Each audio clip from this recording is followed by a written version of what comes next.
Ratio analysis के question देखते हैं। First question, a very high current ratio may be due to. Very high current ratio, इसका क्या reason होगा? पहले पता होना चाहिए कि करंट रेशो होती क्या है। ठीक है, तो करंट रेशो देखो, यहाँ पर करंट रेशो क्या होता है? Current assets divided by current liabilities. तो ध्यान से देखो कि करंट रेशो बेसिकली एक लिक्विडिटी रेशो है कि कितनी जल्दी मुझे चीज़ पैसा मिल जाएगा। ठीक है, current ratio is liquidity ratio that means whether firm has enough resources to meet this short term obligation. Short term की आप ध्यान रखेंगे, शॉर्ट टर्म ऑब्लिगेशन की बात होती है। What is a good current ratio? Very nice. Good current ratio जो होती है, एक से अबव होगा तो वो गुड रहेगा। एक से अबव का मतलब क्या है कि करंट एसेट्स यानी ऊपर का जो न्यूमरेटर पार्ट है वो बड़ा, मतलब बड़ा होना चाहिए। एक से ऊपर जाएगा तो एसेट्स ज़्यादा है, लाइबिलिटीज़ कम है हमारी। ठीक है, तभी बड़ा होगा। अगर हमारा एक से कम हुआ, इसका मतलब क्या हुआ?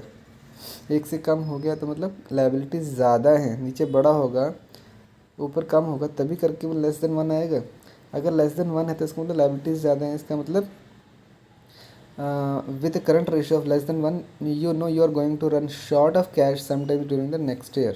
ठीक है, तो इसे कहते हैं करंट रेशो, यानी current assets divided current liabilities. Current का मतलब जो अभी अभी अभी इमीडिएटली एसेट्स हैं, और अभी करंट मतलब जो इमीडिएटली हम यूज़ कर सकते हैं, एसेट्स को लिक्विड कर सकते हैं। लाइबिलिटीज़, करंट लाइबिलिटीज़ तो अभी देने वाली लाइबिलिटी पैसे हैं, लाइबिलिटीज़ हैं। ठीक है, और क्या है, यही आई थिंक। ठीक है, बैक आते हैं।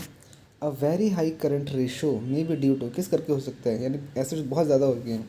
Piling up of the inventory, correct है, एसेट्स बढ़ते जा रहे हैं। Inefficiency in the collection of debtors, collection of debtors की इनएफिशिएंट हैं, तभी करके हाई करंट रेशो आ रहा है।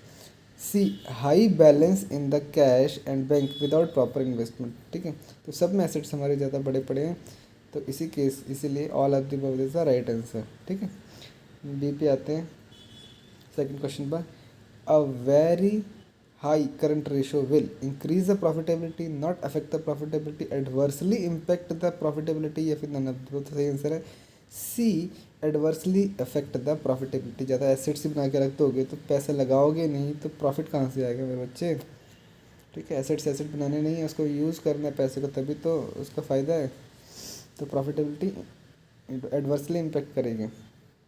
थर्ड पे आते हैं, one of the following is not an absolute liquid asset. कौन सा एब्सोल्यूट लिक्विड एसेट नहीं है? Cash in hand, cash at bank, bills receivable, marketable investments. तो बेटा इसका जो सही आंसर है वो सी, बिल्स रिसीवेबल को एब्सोल्यूट लिक्विड एसेट नहीं कहते हैं।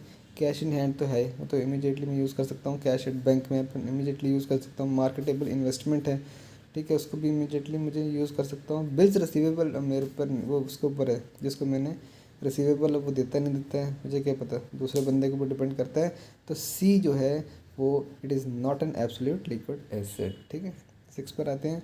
The defensive interval ratio is a measure of, defensive interval ratio, defensive, defence करते हैं ना, क्रिकेट में डिफेंसिव होता है, तो defensive interval ratio is a measure of what? Short term liquidity, short term solvency, long term liquidity या long term solvency. जो सही आंसर है वो है ए, शॉर्ट टर्म लिक्विडिटी की बातें होती हैं जब भी डिफेंसिव इंटरवल रेशो की बात होती है। ठीक है, तो डिफेंसिव इंटरवल रेशो देख लेते हैं यहाँ पर। Defensive interval ratio is a financial liquidity ratio that indicates how many days, कितने दिन तक a company can operate without needing to tap into capital sources, capital sources के बिना उसके अपने करंट एसेट्स को यूज़ करके कितने दिनों तक कंपनी चल सकती है। ठीक है, this is also known as basic defensive interval ratio, BDIR, या फिर डिफेंसिव इंटरवल पीरियड रेशो भी कहते हैं इसको। डिफेंसिव इंटरवल पीरियड रेशो भी कहते हैं, या फिर बेसिक डिफेंसिव इंटरवल रेशो भी कहते हैं। BDIR, DIPR भी कह सकते हैं। याद रहेगा, आई होप याद रहेगा। ठीक है, तो कंपनी कितने दिनों तक without can operate without needing tap into capital sources. ठीक है, इसे कहते हैं basic interval defensive interval ratio. ठीक है, चलिए चलते हैं यहाँ पर।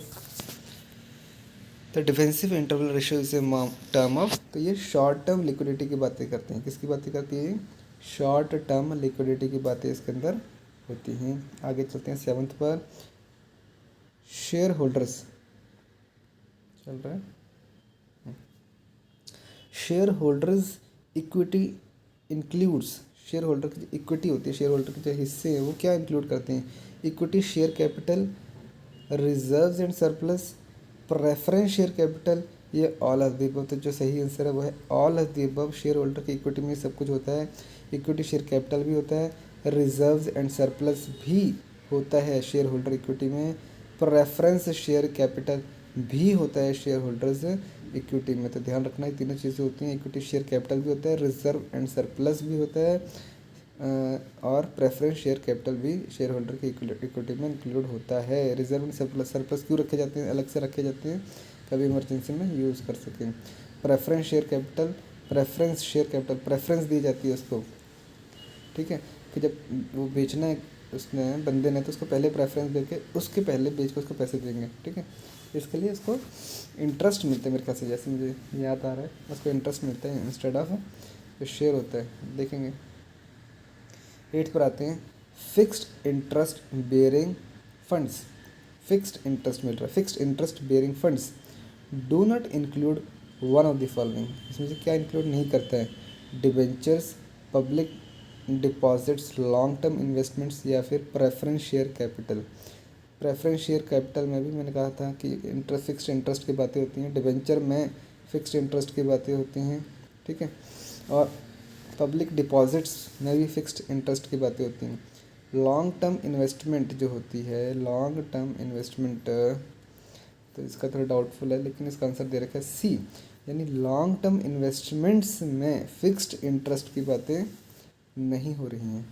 Fixed interest bearing funds do not include long term investments, ठीक है। तो हमें इसके साथ चलना पड़ेगा, सी याद रखना पड़ेगा। फिक्स्ड इंटरेस्ट बेयरिंग फंड्स नहीं इंक्लूड करते हैं लॉन्ग टर्म इन्वेस्टमेंट्स, तो फिर वो क्या करते हैं? इंटरेस्ट ही नहीं मिल रहा उनको, फिक्स्ड इंटरेस्ट नहीं है तो वेरिएबल इंटरेस्ट है, या फिर जैसे जैसे कंपनी ग्रो कर रही है उसके हिसाब से वो प्रॉफिट शेयरिंग आ रहा है। लॉन्ग टर्म इन्वेस्टमेंट्स, ओके, ठीक है। 9 पर आते हैं। द रेशो, ऐसी रेशो, कौन सी ratio? Which indicates proportion of the long term funds, proportion of long term funds deployed in fixed assets, ठीक है। लॉन्ग टर्म फंड को डिप्लॉय किया फिक्स्ड एसेट में, ओके, ठीक है। लॉन्ग टर्म फंड से डिप्लॉय करते हैं फिक्स्ड एसेट में, उसको रेशो क्या कहते हैं?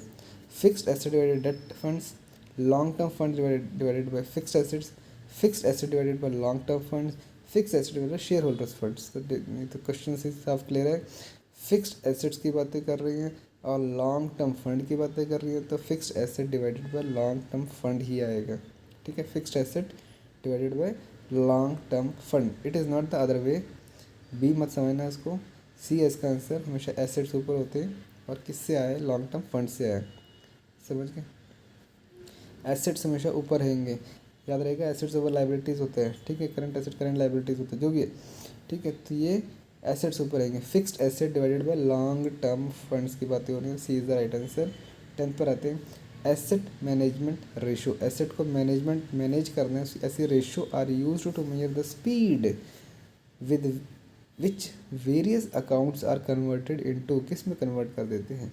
Asset management ratios are used to measure the speed with which various accounts are converted into, accounts को किस में कन्वर्ट कर देना है? सेल्स और कैश, कैश और बैंक, सेल्स और इन्वेंट्री, फिक्स्ड एसेट्स और करंट एसेट्स। तो सही आंसर है सेल या फिर कैश में कन्वर्ट करता हूँ मेरे भैया, ठीक है। Asset management ratio are use to measure with the speed, कितनी स्पीड के साथ मैं इसको सेल्स में कन्वर्ट कर सकता हूँ, बेच सकता हूँ इसको फटाफट, ठीक है।